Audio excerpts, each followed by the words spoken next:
You can see our main power for our board, USB 3.0, our front panel connectors, and you can see our RGB there at the bottom. Hey everyone, Digital David here. Today in this video, I'm going to be checking out the Gigabyte Z590i Vision D Creator motherboard. This is a Mini-ITX board in white, and I did receive this product to review, but any opinion expressed in this video is strictly my own. That being said, if you're interested in this product, you want to find out more about it, the link to it will be in the video description. You can see the retail box and packaging right here, walking us through some of the quick tech specs and features. So this supports Intel 11th gen CPUs on LGA 1200. We have 2 DIMM slots for DDR4. We have 1 X16 PCIe 4.0 slot for our GPU or additional expansion as preferred.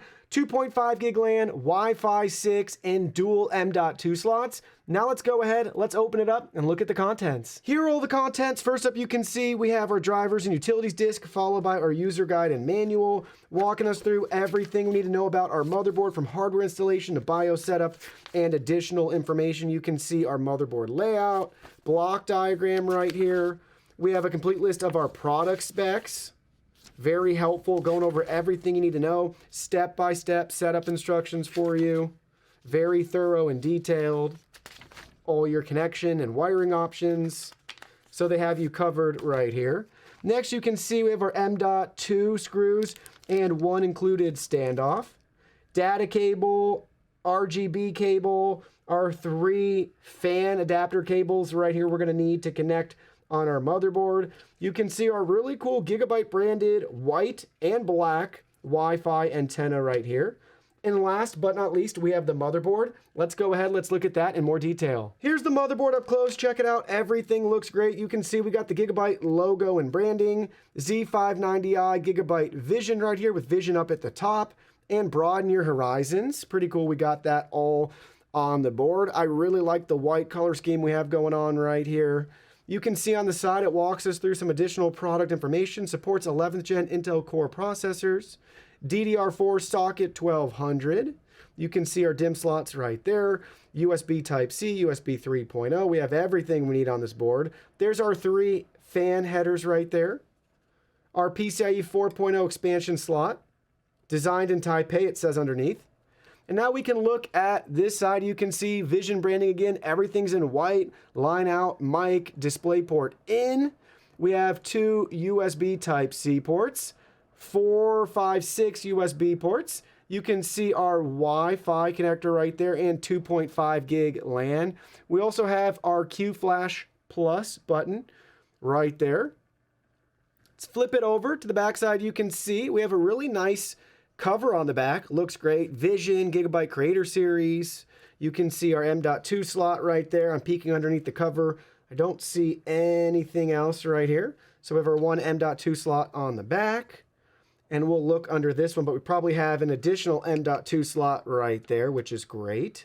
Now let's go ahead, let's get the covers off. So you can see we got the cover removed right here, revealing our M.2 slot. This is great. So underneath the cover, we had a really nice heatsink we can use with our drive. So you don't have to buy one that has a heatsink. You can use the one provided from Gigabyte. So check that out. 1 M.2 slot on the front, and we have our second one on the back. Now it's time to get our motherboard installed. So check it out, you can see we got our PC built right here. Everything looks great with our Caribbean blue, our white motherboard. Really happy with how everything looks, and the attention to detail Gigabyte spent by giving us that I/O shield on the back, all being white as well. It just really plays into the look and aesthetic of this case, and I'm really happy with how it turned out. Now let's go ahead, let's look at the motherboard up close. So here's our nice close-up. You can see how it all came together, our different power connector options, right? So our CPU up here, we have our cooler, we have all of our fans, everything's tucked in back there. You can see our main power for our board, USB 3.0, our front panel connectors, and you can see our RGB there at the bottom. Check it out though, everything looks really cool. Our RAM's installed. Obviously we have our AIO pump right there too. I think they all complement each other really nicely in this build. So to enter into BIOS, just press the delete key. Once you do, you'll be at this screen. You can see we're in easy mode right now, where we can view our system information, some quick tech specs right here in our CPU frequency and memory frequency, as well as our temps, and some voltage readouts, our DRAM status and current speed. You can see X.M.P is currently disabled. We can enable that, our boot sequence, our different storage devices right here, and our Smart Fan 6 settings. Intel RAID storage tech, currently off. You could turn that on if you wanted. Our language, help section, we have our advanced mode. So let's enter into that. First up, you can see we have our favorites. So you can view those settings right here for easy changing. Next, we have our tweaker section. So you can see right here all the different options we have. Now we're scrolling back up from the bottom. Everything we can change and tweak as desired. So you can see that. We can also go into our advanced CPU settings. We'll scroll down. Feel free to pause the screen at any time if you want to study anything in further detail. Let's go back into the tweaker. Now let's look at our advanced memory settings. If we can click on that one. There we go. You can see all those options. We'll go back in and we'll scroll further down. I believe that's it. Nothing else will expand in there. Next, we have our settings tab. You can see the different options that we have here. System info. Our boot information. And then lastly, we have our save and exit.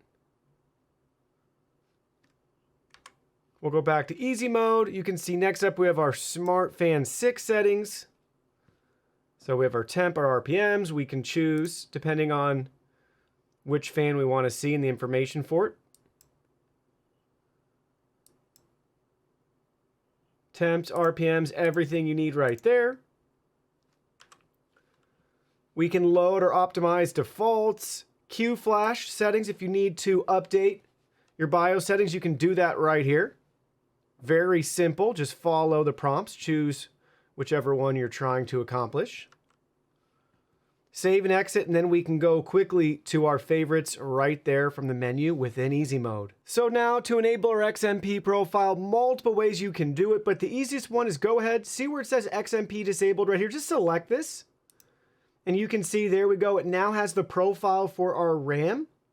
And we're all set and ready to go to save and exit and get those faster speeds. Now you can see we're booted into Windows and we have a couple additional pieces of software to go over just very briefly. So within Gigabyte's app suite, you have multiple programs you can download, conduct updates, things like that.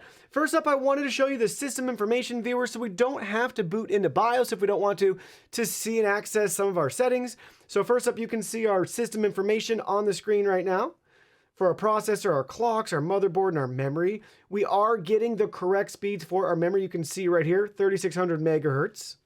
Next, we have our Smart Fan settings, so we can choose really quickly which setting we want, and it spins up or down depending on what you choose. Then we have our System Fan 6 advanced settings right here, so check that out. Again, we can cycle between the different fan options that we have connected. You can see that right there. Nice charts for us. Then we have our system alert settings. We can set alerts if we want for our hardware monitor and apply them. And lastly, we have record settings. So if you want to record your voltage or temperatures or fan, you can do that right here within our Civ settings. And then directly above that, you can see we have our Z590i Vision D RGB lighting. So this is within the Gigabyte RGB Fusion app. So first up, you can see for our motherboard, we can select multiple options down here. And from what I can tell on the board itself, I don't see any RGB lights. So this is just the LED controls for anything that we connect to the board itself. So in this case, for the digital LED, you can see the different options we have. If we want some really cool effects for our lights, you can choose individual colors as well too, or you can enter your value, adjust the speed and brightness. And then you can see for our LED C1 right here, we have a couple of different effects, not as many, but same thing, we can choose the color enter value if we want, adjust the speed or the brightness, and select apply. So our RAM's compatible, it's working great, and so is our cooler. We're able to change and tweak everything right from within here with no additional software needed, even though we're using Cooler Master parts and components. So now let me share with you my final thoughts in regards to the Gigabyte Z590i Vision D Creator motherboard. They definitely have creators in mind with this particular board and the features that they give you.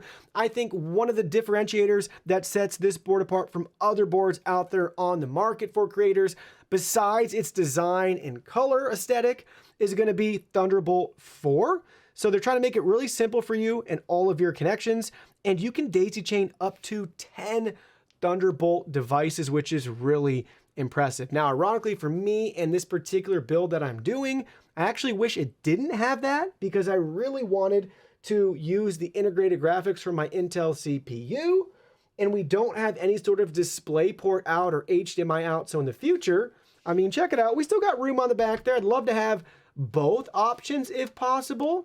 So just keep that in mind depending on your build. And I also want to point out throughout the building process, I didn't realize until I got to my front panel connectors and I couldn't find it on the board that they also don't have your HD audio. So keep that in mind too. For this particular board, that is not a header that's available to use. Obviously with the small size, there are going to be some compromises, but at the end of the day, they give us the essentials that you're going to want: 2.5 gig LAN, Wi-Fi 6, PCIe 4.0. I mean, they really have you covered, even those dual M.2 slots. So it doesn't matter if you're a video editor, photographer, streamer, content creator, anything along those lines, you'll be happy with a board like this and the performance that it gives you. And that small size opens you up to the possibility of setting up a small build like this that gives you a lot of portability.